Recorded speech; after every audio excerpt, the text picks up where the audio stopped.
Hi, Francie. It's so nice to have you on the show. How are you doing today? I'm doing so well. Sorry, Elijah. Thank you for having me. It's a pleasure to be here. Happy day. Beautiful, beautiful. Same here. Thank you. And you see, oftentimes, Francie, I love to thank my guest for two main things. So, firstly, I want to thank you for investing in yourself. You see, you are on this Hmm. platform right now because you invested in yourself. And oftentimes, Francie, I love to make reference to the amazing mango tree. You see, some months back, Mm, yeah, I was on a particular road, and just by the roadside, there was this tall, unattractive mango tree. And I use the word unattractive because the mango tree's got no mangoes on it and the leaves were all dry. I just walked past it. But you see, mm. Francie, just recently I was on that same road, and this time around, a lot's changed about the mango tree because it caught my attention pretty good from a distance, and immediately I got the urge to move so close to it to have a good look, of which I did, and it wowed me because now the mango tree's got a lot of mangoes on it, beautiful green leaves and healthy branches. But you see, not just mangoes, but ripe mangoes. It was a beautiful moment that day, Francie. I was really excited. Now, my point is the fact that you dedicated your time, energy, and resources to becoming the amazing person that you are today. That alone has made it really impossible for me to skip you. And that's why you see you got the request from me to be on the show. Because I was attracted to the fruit of all that you're doing, the fruit of your work, your philosophy, and the impact it is having. It is amazing. And I said to myself that myself and my audience, we've got to benefit from this amazing stuff that Francis is doing. And that's why you got the request from me. And the second thanks is thank you for saying yes to the invite. Because if you had said nope, there was nothing I could do about it. Thank you. Yeah, thank you so much. Beautiful. First of all, I love a mango also, and I love to eat fruit, like fresh fruit off a That's tree. So right. I know exactly what you're talking about. It's like night and day. Yeah, I get it. Yeah, Thank great. you. And there's also that great Kamala Harris mango story. What do you think? You just fell out of a mango tree? Yeah. You remember? Do you ever hear that one? I don't know. Yeah, no, so thank you. Well, thank you. It's a pleasure to be here, and I really appreciate all your kind words. Beautiful. Me too. Thank you so very much for honoring the invite. So let's get started. You see, Francie, I'm quite excited to have you on the show today for some reasons. Firstly, my interest in knowledge seeking. I believe in order for one to experience or transition from a terrible situation to that of a beautiful one, I believe it takes the application of knowledge. You see, not just knowledge, but the application of it. And you see, Francie, ever since I discovered that light in the Hebrew means knowledge and darkness means ignorance, I've been so keen to knowledge seeking. Because I do not want to remain in the dark. So that's going to make our conversation today very important to me and even to the listeners. The second reason why I'm excited to have the amazing Yeah, I love. Francie on the show is for the sake of the listeners. You see, Francie, we live in an age where information is as abundant as grains of sand. We've got lots of information flying out there. So these folks trust me for quality, eye-opening, powerful, and very important information, of which I'm totally convinced that our conversation is going to be insightful and impactful. So for that reason, Francie, let's get started with your introduction. Talk to us about your personal or professional journey. We're just so curious right now. We want to know how you got here. And afterwards, I've gotten some Yeah. beautiful questions for you. Okay, Francie, over to you. Gosh, well, that is a loaded question because I can talk about this for hours. I don't have a background in coaching or human resources. I'm just a person who's switched careers a bunch of times. And I came upon a statistic that millions of manufacturing workers in America had lost their jobs since year 2000. I did a lot of research to see if that was true, and yes, somewhere between 5 million and 15 million manufacturing workers have lost their jobs. And so I thought, well, wow, I mean, here we are in America. There's so much boom and bust. It's a capitalist system.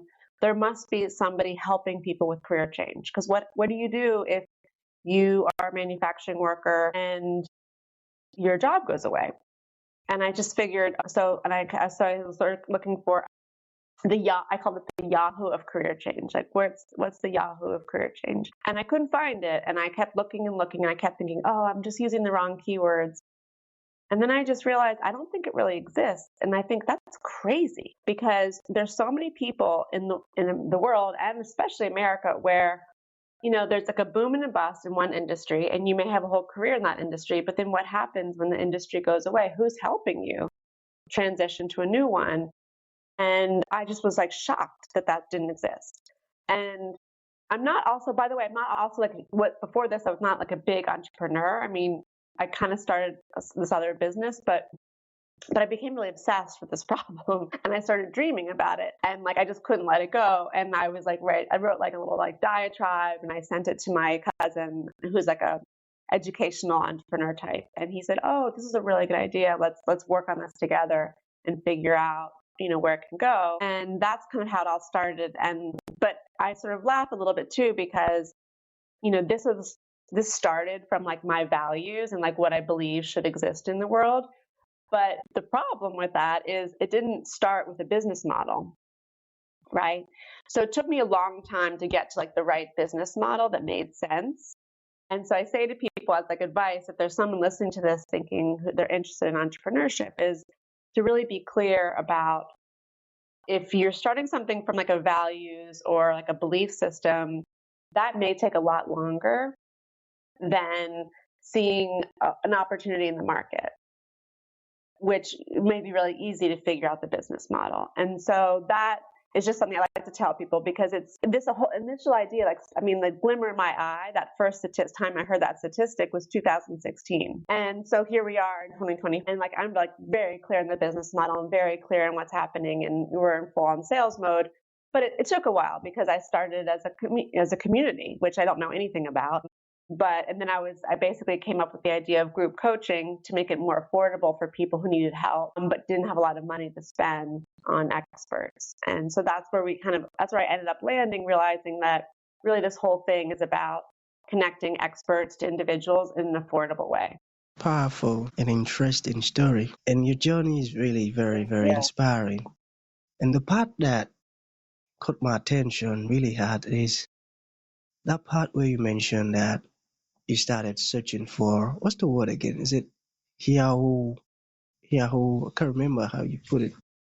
The Yahoo of career change. Yeah. Like Yahoo in the old days, it's sort of like the place where you go where you want something that's like really cheap, but like you get the good information, but you don't have to pay a lot. Like Yahoo Finance was so good for so long. Even still now, I feel like they have better information than like you want to look up a stock price or something. Yeah, and you didn't find what you were looking for, and now you became the solution you couldn't find.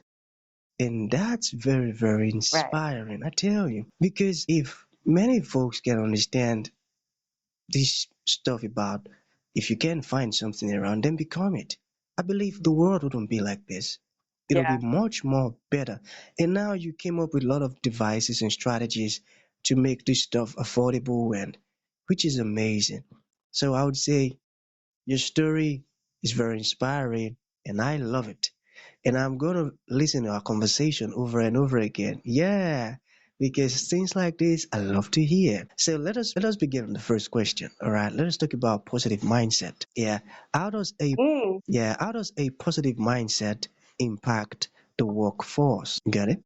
Well, the positive mindset, right, is the perspective that you can make a difference. Everything you do is for the better, right? When you say positive mindset, the first thing that pops into my mind is actually we have this incredible coach who's a psychology PhD. His name is Dr. Stephen Long, and he created a test to teach people how to outperform. And it started because he was a football coach and a football player. And he said every year there would be like one or two kids where like they were scrawny, they didn't seem that talented, and they would end up being like the best kid on the team.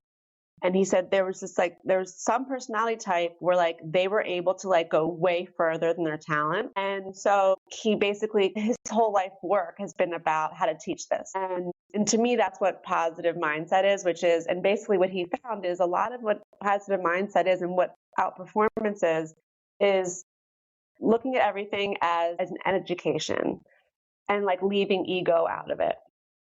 And so it's the kids that were really good and went beyond their talent are kids who are saying, what can I do better? What can I learn tomorrow? How can I, use all of my time for this goal I have in mind? Who can I learn from? As opposed to saying, it's not my fault. This guy had an error, or I'm on a bad team, or I'm so talented. No one can tell me anything that's different. Do any better? And I think that is like encapsulates the whole thing of positive mindset. And it can be really hard when you are around people maybe who don't have that. I think that's actually the hardest part is having a positive mindset if you don't feel like you're supported with a community of people who are also like helping you live that. And that's actually, I think, really the hardest part of it. Exactly. And I think that's where many people miss it. Because I remember vividly a time like that Yeah. when I wanted to do something and I told it to my folks that, oh man, they said, you are daydreaming. That's never going to happen. That's never going to happen. Then, you see, it almost weighed me down because these are the folks that I confide in and I trust them. Then I said to myself, what if they are wrong? So I decided not to tell them about it again. Then I started doing it all by myself and, trying to get knowledge and all of this thing. Then boom, I accomplished it. So I went to meet them afterward. I said, I did it. They said, tell me you lied. I said, nah, I ain't lying. It's the truth. I did it. Then they said, oh, wow, how did you do it? That's amazing. You did good job. Then I said to them, I said, if I had listened to you all when you were telling me it couldn't work out, then I would have become a failure. And I would have believed it wouldn't work out. So I get what you're saying. You're right. The community and the folks you're with also matters a lot. So we have two more questions to go, Francie. All right? Yeah. Okay. So let us talk about coaching. So how does coaching help companies save money? Yeah. So it can be counterintuitive, but basically what happens is that there's a relationship between employee turnover, and reducing employee turnover and group coaching. And we have case studies and there are research studies showing this. And really what it is that individuals, especially now like younger individuals, like in the generations of millennials and Gen Z, expect professional development at their job. So that's like everyone has to do it to keep employees. But beyond that, when you're able to help people grow in their career on the job, they're less likely to leave. It increases loyalty. And it's a little bit counterintuitive, especially people in the baby boomer generation that were more linear about training. And they kind of thought about training and professional development as having a one-to-one relationship to what they're doing at the organization. And that might be the case, let's say if you're making widgets, right? Like, I'm actually not an expert on blue collar work, but I think that's where the idea came from, which was like it's not linear. So, and it's not particularly related to like what I'm asking this person to do. So I wouldn't pay for it. And it'll also make them maybe more valuable and someone else will hire them away. They'll recruit them away. But really, in the knowledge economy where ideas drive market value for organizations, you want people to be as educated as possible in all areas, because then that will increase communication among the employees and innovation, and then revenue and profitability. And when everything's working and things are firing on all cylinders and people know how to communicate with each other and know how to solve problems, the turnover drops precipitously, and there's a cost to turnover. There's a case study that one of our coaches wrote showing that a 4,500 person healthcare organization had a big turnover problem, and they brought in group coaching, and it was helping the employees develop a language that they all used together to kind of communicate what was going on. And it was top to bottom. The CEO was involved along with the lowest person on the totem pole. And every year their employee turnover dropped 1 or 2% every year. Like it never flatlined or anything. After 9 years, they got to 4% turnover. And when I first heard that, I thought, yay, 4% turnover, good for you, yay. But here's the thing. that the difference between 24% turnover and 4% turnover was for that group $33 million a year. So now they have additional $30 million a year to do with whatever they want that they didn't have when they had 24% turnover. That's amazing. Wow. I didn't know how important that stuff is. Not until now that you just explained it. Okay, beautiful. All right, we have one more question to go, Francie. Okay, so what is the best way to test new training programs before rolling them out? Yeah, test the training. Well, the first thing I'm really a big believer in is surveys. I think there can be a problem where the buyer thinks there's a different problem than the employees think. And so you really want to have a survey of the people that are actually going to receive the training or the coaching. I also think starting small with like a beta is really valuable, meaning, you just have a small cohort and you're starting to learn what works, what doesn't work, how you would tweak it to make it better for a larger group. I also think we're a huge fan of having control groups. So one of the things with coaching and professional development is people who are buyers think it's woo-woo or it's hard to quantify or it's sort of like the air, like how would you know it works? It's like too hard to measure. And so actually you can measure it. And the way you can measure it is by tracking two groups. And one group is the control group that gets no training, right? So they're surveyed before and after, and it's during this like time series. Whereas the other group gets training or coaching, and they have the same surveys before and after. And then you also look at what's happening within the company and within those groups over, let's say, 6 months or a year, whatever the thing is. And you can see, like, is there a difference? Like, what happens to the retention of the different groups? What happens to the profitability, the innovation, all these kinds of metrics. And then there are even more like very like hardcore accounting metrics you can do as well. And so there's a ton of ways to quantify this. And that's what we help people with as well. So, typically the coaches, what they're really good at is like one-on-one change and helping people be better. Or like that story you had, I think, was it your parents or when you were telling them an idea you had and they're like, no way, you'll never be able to do that. Yeah, I have a story like that too with my parents. And so my joke is the coaches, guess what? They're trained. They are people who are like professional cheerleaders. And they won't say you're dreaming. They won't say that will never happen. They'll say, let's make it happen. Let's start. How can we start the process to get you to that goal? And so that's what they do. But they're not necessarily like number crunchers. So they don't really have the numbers typically at their fingertips to be able to say, here's the impact, here's the return on investment, and that's kind of where we come in. So we can kind of do like the quantification and then bring in these experts who are just incredible with people. And like I said, I'm not a coach. My background is in finance. I went to business school. So I love the numbers and the data. And I like the infrastructure of creating a business that helps a lot of people. Beautiful. What you're doing is amazing, and that's a very effective way, and I love Thank it. you. So to bring this to an end, Francie, what would you like to leave the audience with, like a final thought? And to those folks who would like to reach out to you, learn more about everything we've talked about, how can that be possible? Yeah, well, our website is terawatt.co, so TERAWATT.co. And we have like a way to contact me via email on the website, or I'm on LinkedIn. Both Terawatt and I am pretty active on LinkedIn. Those are probably the best ways to learn about what we're up to. And I think like my final piece of advice for people is if there's something that you believe in or you're drawn to or attracted to, try to find other people that want to help you get that. Like the more that, and because I think it's also really important to ignore people that aren't actively helping you, because it doesn't mean that they don't believe you can't do it. It's that you are tapping into some fear that they have. It has something to do with you. And so you just need to say, like, here's the heart, here's the desire I have in my heart. I'm just, no matter what, going to figure this out. That's right. Beautiful. So that's going to be the end of the show, Francie. Thank you for coming. And thank you for sharing this invaluable information with us. It means a whole lot. Thank you so much. Oh, goodness. Well, thank you so much, Elijah. It's a real pleasure. Real pleasure. Thank you. That was a beautiful